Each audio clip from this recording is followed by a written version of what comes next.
ادائیگی کی کیسی ہے؟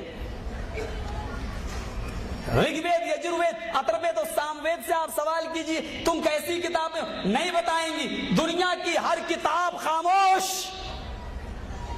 سوال کرو اے قرآن تو کیسی کتاب ہے؟ سوال ختم ہوگا، وہاں جواب ملے گا ذالک الکتاب لا ریب فیہ، یہ ایسی کتاب ہے کہ جس میں چیونٹی کے سر کے برابر بھی شک کرنے کی، ریب کی گنجائش نہیں ہے، جس کے اندر تھوڑی بھی گنجائش نہیں ہے کہ شک کیا جائے۔ پھر آؤ دنیا کی ساری مذہبی کتابوں سے اور دھارمک گرنتھوں سے ہم سوال کرتے ہیں کہ آئے کتابوں تم یہ بتاؤ کہ تم کن لوگوں کے لیے اتاری گئی ہو، تمہیں کن لوگوں کے لیے دنیا میں اتارا گیا۔ کعبے کی رب کی قسم بائبل خاموش ملے گی، تورات خاموش ملے گی، رگ وید، یجروید، اتروید، ساموید خاموش ملے گی، گیتا اور رامائن مسکت ہوں گی، جواب ان کے پاس نہ ہوگا۔ سوال کرو اے قرآن تو کیسی کتاب اور کن لوگوں کے لیے تو نازل کی گئی ہے؟ قرآن چیختا ہوا جواب دے گا، ببانگ دوحق اعلان کرے گا ھدی للمتقین، یہ قرآن اللہ سے ڈرنے والوں کے لیے، اللہ سے بھیبھیت ہونے والوں کے لیے قرآن ہدایت بن کر آیا ہے۔ اور بقول سوامی جی کہ چیلے اور چمچے جو اعتراض کرتے ہیں کہ یہ تو متقیوں کے لیے ہدایت ہے، جو اللہ سے ڈرتے نہیں ان لوگوں کے لیے ہدایت نہیں، ڈاکوؤں کے لیے، چوروں کے لیے ہدایت نہیں، ہم ان کے لیے قرآن کی آیت پیش کرتے ہیں ھدی للناس وبینات من الہدی والفرقان۔ قرآن کا یہ اسلوب ہے، وہاں متقیوں کے لیے کہا ہے، اللہ سے ڈرنے والوں کے لیے کہا ہے، لیکن کوئی یہ نہ سمجھ بیٹھے کہ جو اللہ سے ڈرتا نہیں قرآن ان کے لیے ہدایت نہیں۔ شہر رمضان الذی انزل فیہ القرآن ھدی للناس وبینات من الہدی والفرقان۔ روئے زمین پر چپے چپے پر بسنے والی انسانی آبادی کے لیے قرآن ہدایت ہے، ساری کائنات کے لیے یہ قرآن ہدایت ہے۔ ہدایت ہی نہیں ہے بلکہ اس قرآن کے اندر حق و باطل کو سمجھنے کی واضح نشانیاں بھی موجود ہیں۔ اب کوئی نہ سمجھے تو الگ بات ہے، موٹی توند والے چیخ رہے ہیں قرآن سمجھنا تمہارے بس کی بات نہیں ہے، یہ تو سیکھنے کے لیے 18 زبانیں سیکھنا پڑیں گی، یہ تو علماء کے سمجھنے کے لیے آیا ہے۔ ٹھیک ہے تم کہو مائیکل جیکسن جیسا آدمی قرآن پڑھا تو اسلام لایا، ڈاکٹر امبیڈکر نے قرآن پڑھا تو کہنے پر مجبور ہو گئے۔ ستر اہنسا کتاب ان کی موجود ہے، اٹھا کر دیکھ لو، صفحہ نمبر 485 پر کیا لکھتے کہ اے لوگوں بھارت کے اندر تم قرآن کا قانون نافذ کر دو، مجھے منظور ہے۔ ستر اہنسا مہاتما گاندھی کی سمجھ میں قرآن آ رہا ہے، مسلمان کیا کہہ رہا ہے؟ ہمارے سمجھ میں آنے والی نہیں ہے، ہمارے بس کی چیز نہیں۔ منطق تم سمجھ جاؤ، فلسفہ تم سمجھ لو، انگلش تم سمجھ لو، بھوجپوری گانے تم سمجھ لو، ہندی گانے تم سمجھ لو، ہائے وہ ایسی بدقسمت کتاب صرف اللہ کی کتاب ہی ملی ہے تمہیں جس کو کہہ دو کہ ہم نہیں سمجھ پائیں گے۔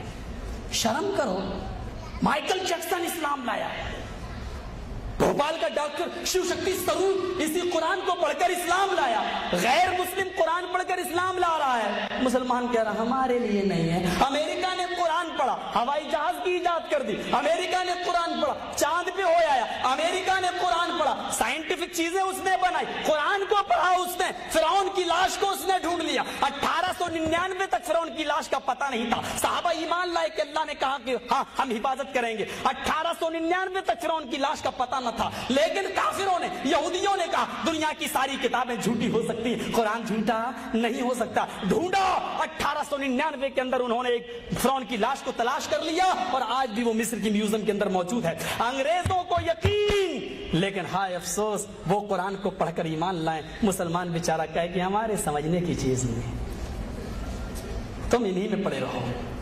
قرآن ھدی للناس وبینات من الہدی،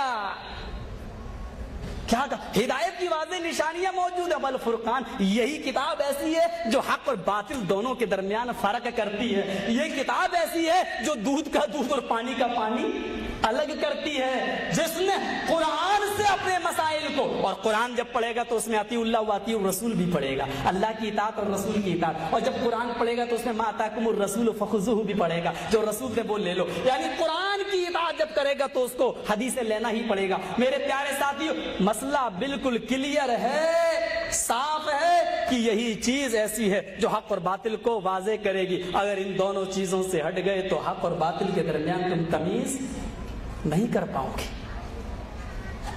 آئیے اور سوال کرتے ہیں، ایک سوال اور دیکھ لیتے ہیں۔ آئے کتاب، آئے تورات بتا کس مہینے میں اتری؟ خاموش۔ آئے انجیل بتا تو کس مہینے میں اتری؟ خاموش۔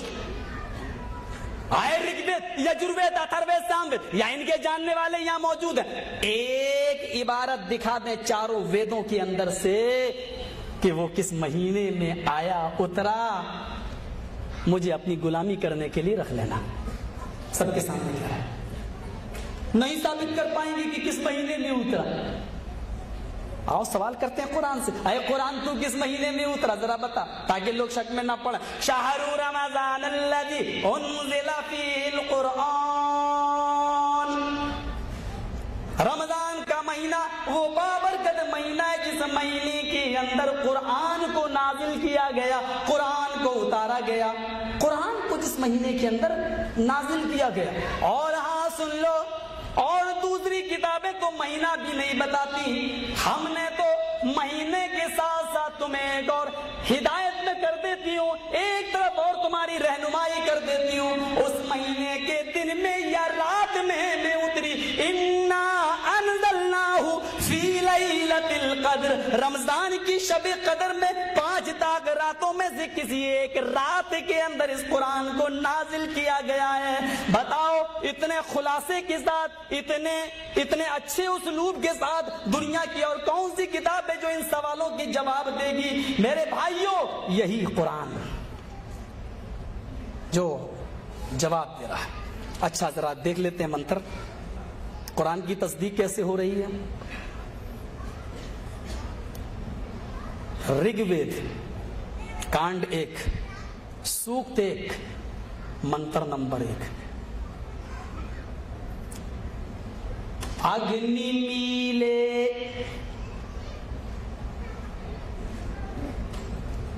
اگنی میلے، میلے سنسکرت کا شبد ہے۔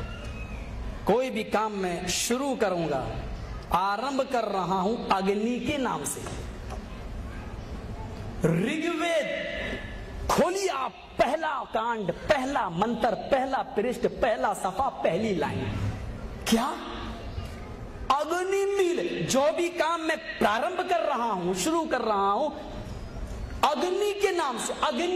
اگنی کو ویدوں میں بہت بڑا معمہ بنایا، کبھی اگنی محمد کے بارے میں بولا گیا، زور سے کہو صلی اللہ علیہ وسلم، کبھی اگنی جبرائیل کے بارے میں کہا گیا، کبھی اگنی انسان کو کہا گیا، لیکن اگنی کی سنسکرت میں اس کی اصل ہے اگرڑی۔ اگنی صحیح شبد اگنی کا، اگنی کی اصل ہے اگرڑی، اگرڑی تھا۔ جیسے عربی میں یہاں تعلیل ہوتی نا، قالا اصل میں قوالا تھا، ایسے ہی یہاں پر بھی تعلیلیں ہو کر بنتا ہے جملہ۔ تو اگنی اصل میں کیا تھا؟ اگرڑی، اور اگرڑی کے معنی ہوتے ہیں سب سے آگے، سب سے پہلے، اور اللہ نے یہ لفظ اگرڑی اپنے لیے قرآن میں بھی استعمال کیا۔ هو اللہ الاول، وہ اللہ سب سے پہلے، اول۔ اگرڑی، اگرڑی کا ترجمہ ہے اول، وہ سب سے پہلے، سب سے آگے۔ اور رگ وید بھی اس منتر کے بعد کیا کہا گیا؟ آخری جو کتاب ہوگی، انت میں جو کتاب آئے گی، اس کتاب کے اندر بھی پہلا جملہ یہی ہوگا، سمجھ لینا کہ وہ آخری کتاب ہے اور اس پر ایمان لے آنا۔ وید ویاس جی رگ وید کے اندر کہہ رہے ہیں اسی کے آگے اس پر ایمان لے آنا۔ قرآن نے سب سے پہلے یہی آئے، اٹھائیے اور کھولیے، کیا ہے؟ بسم اللہ الرحمن الرحیم، شروع کرتا ہوں اس اللہ کے نام سے جو انتہائی رحم کرنے والا، بڑا ہی مہربان۔ اگنی میل، جو بھی کام کر رہا ہوں میں، پرارمب کر رہا ہوں، وہ اگنی، اللہ، سب سے اللہ کے نام سے۔ ذرا غور کرنا، اب ہمارے ہندو بھائیوں کا یہ دائتو بن جاتا ہے، یہ فرض ہو جاتا ہے کہ رگ وید کے آدھار پر وہ سب کے سب، آگے کا جملہ نہیں بولوں گا، انٹیلیجنس والے بھی آتے ہیں بیچارے، ان کو کیا کرنا بیچارے کو، کبھی کبھی 100 آدمی 1000 دکھائی دیتے ہیں، کبھی کبھی 1000 آدمی ہمالیہ پہاڑ کا یہ چھوٹا سا ٹیلا نظر آتا ہے. خیر کوئی بات نہیں, ان کا کام وہ کرے, ہم اپنا کام کریں. لکھ لیجئے گا اگنی میلے, اور لکھنے رہے لوگ. پہلا کانڈ, پہلا منتر, پہلا سب. آئیے دوسرا دیکھیے. مہی دیوسیہ سویتو پرشٹوتی. مہان ہے وہ دیوتا. مہی مانی مہان, مہی دیوسیہ دیوتا, دیوتا اللہ کے لیے بولا گیا ہے. پرشٹوتی پرشنسا, تعریف. سویتو ساری کی ساری. مہی دیوسیہ سویتو پرشٹوتی, مہان ہے وہ دیوتا جس کے لیے ساری کی ساری تعریف پرشنسائیں ہیں. وہ بڑا مہان ہے, یعنی ساری کی ساری پرشنسائیں اور تعریفیں اس مہان دیوتا کے لیے ہیں. قرآن الحمدللہ رب العالمین,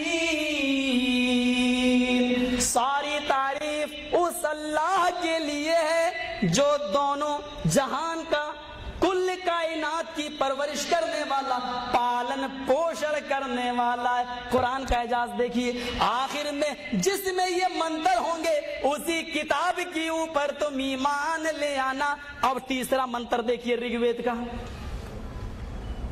بسردیا مانا, بڑا دیالو ہے وہ. بسور دیا, دیا مانی رحم. بسور دیا مانا, بڑا ہی دیالو ہے وہ. قرآن کیا کہتا؟ الرحمن الرحیم, بڑا ہی رحم کرنے والا ہے, انتہائی مہربان ہے. اس کے بعد میں چوتھا منتر تھوڑا سا غائب ہے,